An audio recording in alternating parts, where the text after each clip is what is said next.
Good morning student. आशा करता हूँ आप सभी लोग बहुत ही अच्छे होंगे और स्वस्थ होंगे। आज की इस ऑनलाइन क्लास में हम लोग देखने वाले हैं लेसन 21 जो कि है द फ्लेवर्स ऑफ थाईलैंड, यानी कि थाईलैंड की मधुरता। राइट। तो पार्ट वन में हमने देखा था कि किस तरह से इनका स्टोरी हिस्ट्री रहा है, किस तरह से ये लोग आपस के साथ बिहेवियर रखते हैं। राइट। तो आज हम लोग पार्ट टू में इसके और भी चीज़ों को हम लोग जानेंगे, डिस्कस करेंगे। तो चलिए, यहाँ पे लिखा हुआ है by that time the delicious Thai cuisines cooked for us had made us feel hungry indeed, यानी कि उसी समय हमारे लिए पकाई जा रही स्वादिष्ट थाई पकवान ने हमें भूख की अनुभूति करा दी। ठीक है। अभी देखिए, यहाँ पे लिखा है Thai cuisines is known for its balance of 5 basics flavour in every dishes. देखिए, थाई पकवान अपने संतुलित 5 आधारभूत स्वादों के लिए जाना जाता है। ठीक है। तो क्या चीज़ के लिए जाना जाता है, मैं यहाँ पे क्लियर कर देता हूँ।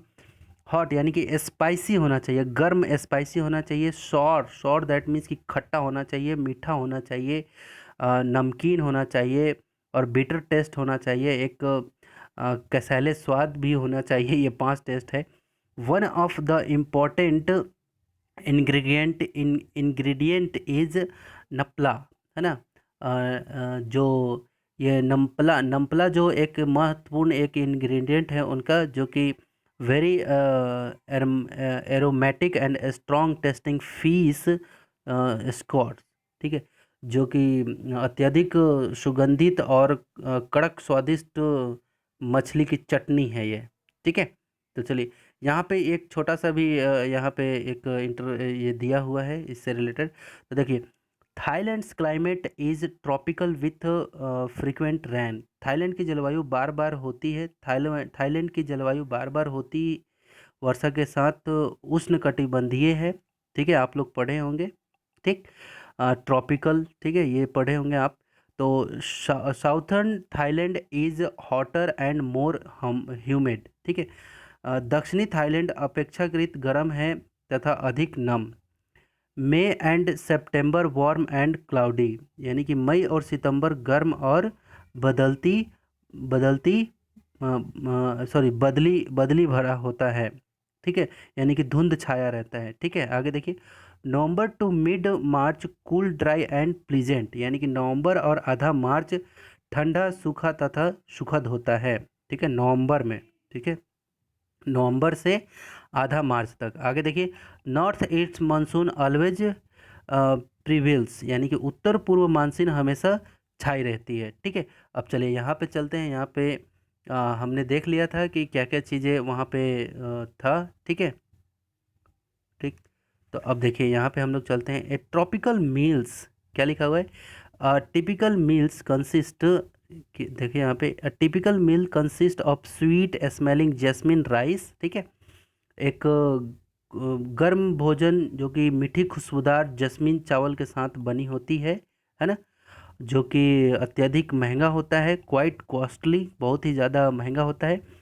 Lovely smelling curry, lovely smelling curries, stir fried items and other dishes cooked with large quantity of chilli, lime juice and lemon grass.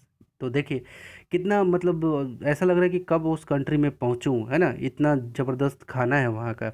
तो सुंदर सुगंधित कढ़ी, तली हुई चीज़ें तथा अन्य अधिक मात्रा में पकी व्यंजनें, ठंडा नींबू का शरबत तथा नींबू का अचार, ये सब चीज़ें वहाँ पे रहता है। ठीक है। अब चलिए, अब थोड़ा सा और देख लेते हैं इसमें और क्या है।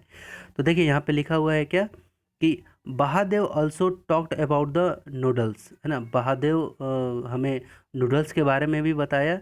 That made my mouth water, जो कि मेरे मुंह में पानी आ गया सुनते के साथ। बट एट लंच, लेकिन लंच किंतु भोजन के समय, I realize that Thai Thai called it pad Thai. Thai इसे क्या बोलते हैं, पेड पेड थाई कहते हैं। ठीक है। अब आई आई इंस आई इंस आई इंस्टिट इंसिस्टेड आई इंस सॉरी आई इंसिस्टेड, हाँ, प्रोनाउंसिएशन थोड़ा सा वो हो रहा है। इंसिस्टेड ठीक है, I insisted that I must have some in the evening, यानी कि मैंने मांगा कि मुझे यह कुछ शाम को भी चाहिए। ठीक है, आगे देखिए, mummy was happy to collect Thai speciality for kitchen such as basil basil. Mummy जो थी, माँ खुश थी, है ना, विशिष्ट थाई व्यंजनों को अपनी रसोई के लिए संग्रह मतलब इकट्ठा कर रही थी, जैसे कि आप गैलन गैस, ठीक है, जैसे तुलसी हो गया, सॉरी गैलन गैस हो गया, जिंगर हो गया, वैसाइल हो गया, तुलसी हो गया, है ना, गैलन गैस हो गया, जिंगर हो गया, अदरक हो गया, थाई थाई एग प्लांट, है ना, जिसको थाई एग प्लांट बोलते हैं। अब यहाँ पे टेमेरिड हो गया, पाम हो गया, कोकोनट मिल्क हो गया एंड कोकोनट शुगर हो गया, है ना, जिसको नारियल नारियल की बर्फ़ी, नारियल पानी, ये सब चीज़ें को इकट्ठा कर रही थी उसकी मम्मी। ठीक है, आगे देखिए, in the afternoon we travel to Bangkok. अब दोपहर के बाद हम लोग कहाँ गए? बैंकॉक गए। ठीक है, कहाँ गए? Bangkok. In afternoon we travel to Bangkok. ठीक है, अब दोपहर में हम राजधानी शहर की ओर गए। कहाँ? Travel to Bangkok. Bangkok the capital city, है ना, जो कि राजधानी शहर है वहाँ का। ठीक है, आगे देखिए, my brother noted the name of the other important cities, right. तो मेरे भाई ने पर्यटन के मार्गदर्शन में एक अन्य महत्वपूर्ण शहरों का नाम लिख लिया। ठीक है, क्या क्या नाम लिखा? द टूरिस्ट गाइड क्या? नखोन। क्या नाम लिखा इसने? क्या नाम लिखा इसने? नखोन। और क्या? और क्या नाम लिखा इसने? रत कासिमा। रत रत कासिमा। जैसे हम लोग कहीं घूमने जाते हैं, है ना, तो सिटी का नाम लिख लेते हैं कि क्या क्या सिटी का नाम है, ताकि हम वो सिटी को घूम पाएँ। ठीक है, और क्या लिखा हुआ है? और लिखा हुआ है उड़ाऊ थानी। क्या? उड़ाऊ थाई कारखोन। कारखोन सवान। चिंगमाई। और क्या लिखा हुआ है? सूरत थानी, ये जगह का नाम है, सिटी का नाम है जहाँ घूमना था। आगे लिखा हुआ है क्या? फुकेट हट हट याई। ठीक है, एंड सच डिफ़िकल्ट नेम, और भी डिफ़िकल्ट नेम। ठीक है, ये उसका भाई ने लिख लिया था क्योंकि घूमना था उसको। अब चलिए यहाँ पे, चोई Mahadev suggested that we go and see the लोइकरथोंग उत्सव, लोइकरथोंग फेस्टिवल, है ना। तो देखो, च्यू महादेव जो कि ये एक होटल के मालिक थे, ये यही सब चीज़ देख रेख करते थे, राइट। ये घुमाते थे उनको, तो ये बोले कि आप एक बार लोइकरथोंग उत्सव देखें, है ना। Held usually in the month of November, जो कि नवंबर माह में इसका उत्सव मनाया जाता है। In which candle in which sorry in which in which candle lit float and are cast into running water to bring good fortune for the coming year।